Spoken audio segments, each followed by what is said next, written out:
Salutations book lovers, my name is Samantha and today we're going to be talking about some historical romances that I've read recently. I'm just going to be chatting with you guys, reviewing them, and yeah, let's just get started. We have some 2 stars, we have some 3 stars, 5 stars, so it's a pretty good mixture. Okay, so I'm going to start with the 2 books that I read in audio. The first book is 9 Rules to Break When Romancing a Rake by Sarah McLean.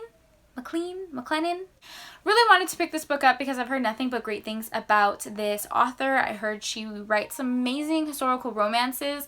The book was fine. I gave it a 3 stars. It wasn't anything spectacular, wasn't anything horrible. It kind of just fell in the middle of the road for me. So I did partake in the historical readathon. Either was it this past week or the week before? I'm not sure. Time is all a blur, but I did read this for the readathon, and like I said, it was good. I listened to it in an audiobook. The narrator was fine, had an English accent, which is always very lovely.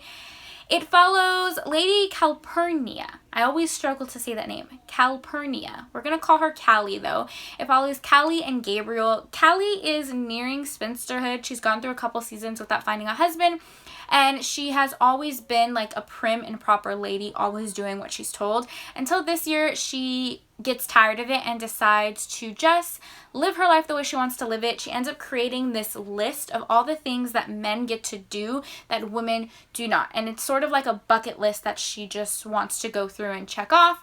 Of course, our male character, Gabriel, finds out about it and kind of goes and helps her with the list. I really liked their banter. I liked them together. I really liked how Gabriel, even though he didn't approve of some of the things on Callie's list, he was always there to support her, and I just loved that. He wasn't trying to hold her back. He was very supportive of her. I think they just meshed well together, if that makes any sense. The only reason I kind of bumped it down is because I feel like there was some unnecessary drama toward like the end of the book. It just wasn't necessary, and I also feel like our main character, Callie, developed a bit of an obsession with Gabriel, and that's not like one of my favorite tropes. She sort of pined after him long before he knew who she was, and I don't know, I just didn't really like it. It seemed a little like she was kind of idolizing him without really even knowing him, but it wasn't anything wrong with the book. I just thought I'd throw that in there. So yeah, if you guys are looking for a historical romance, this one was fine, a solid 3 star. The next book I did not like at all. I also listened to it in an audiobook. This is The Earl in My Bed by Stacey Reed. I picked this one up on a whim during the historical readathon. It was a short audiobook, so I thought I would just knock it out. I did end up listening to this book in a day, 2 days maybe. It was a very quick audiobook. I just didn't like it whatsoever. Granted, the main trope in this book is a second chance romance, and second chance romances aren't my favorite. I can appreciate when they're well done, but they're generally not tropes that I like. So that might be just a personal opinion. We follow, what are their names? See, I just sort of blocked out this entire book because I hated it so much. What were their names? Daphne and Sylvester are their names. So our characters have been married, and you follow the story of them being married for 6 years. Okay, so you enter the story and they have already been married for 6 years. Keep that in mind. Okay, so this couple ends up getting married under not the best circumstances. Basically, Daphne's father blackmails Sylvester into marrying her. She has no idea that her father is doing that. She has no idea that that's the type of man that her father is. He doesn't tell her. She's absolutely enamored with this Earl and is so excited that they're getting married. But it turns out on their wedding night, he ends up telling her, like, this is definitely a marriage of convenience. I want nothing to do with you. You will never be someone that I love. Harsh, but understandable because he was blackmailed into this marriage.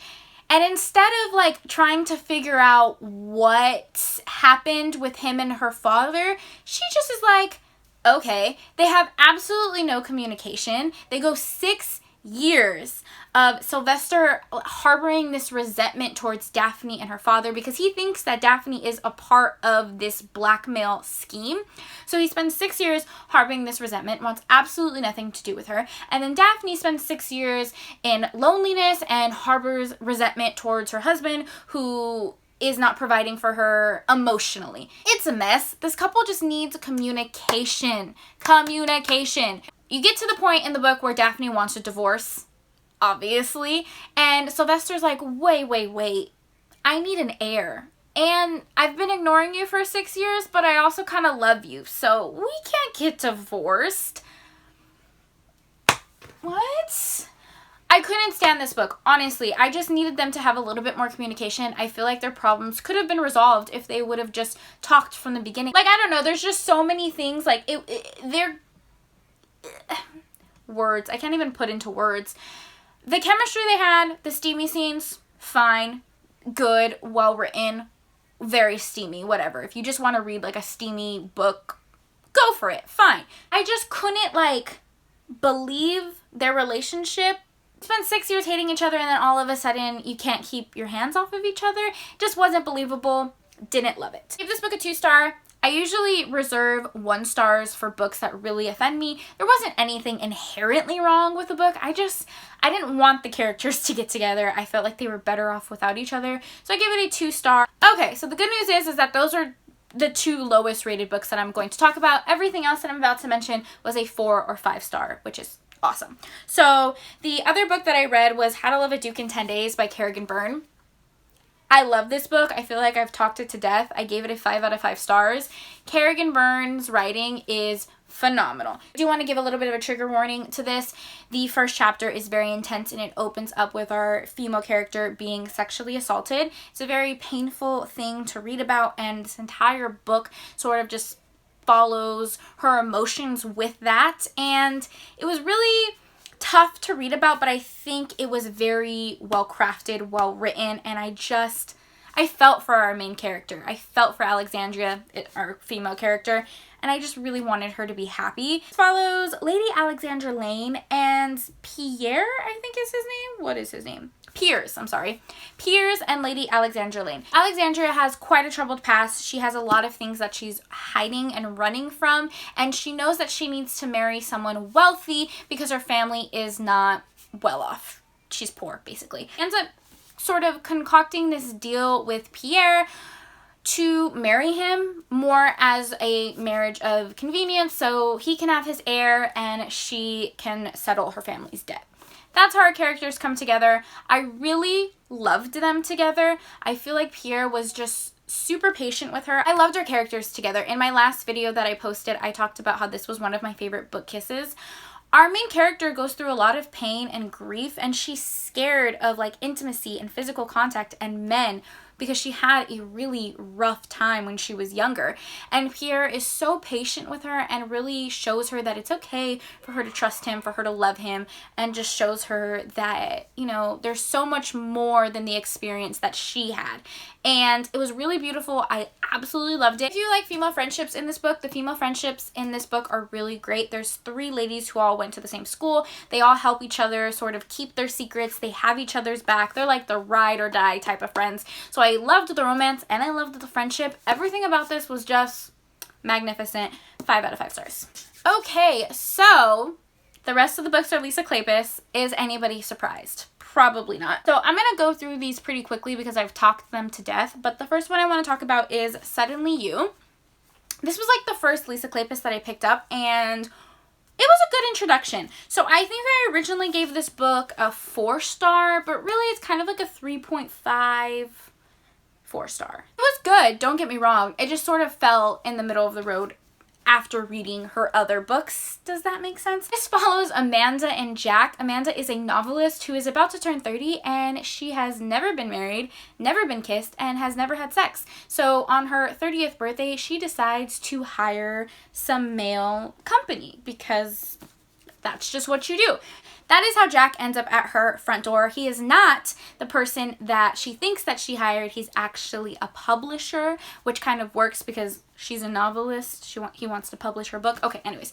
It follows their story. I absolutely love them together. If there was ever like a feminist historical romance, I feel like this one would be it because Amanda is such a strong-willed character. And she takes a lot of pride in being able to take care of herself, takes a lot of pride in her work, and Jack supports her, which I love. So if you like really strong, independent characters without them being like absolutely insufferable, this is a good one. I think this one actually has a step back, so yes! We love a good step back. Next up is Again the Magic by Lisa Kleypas. 5 out of 5 stars.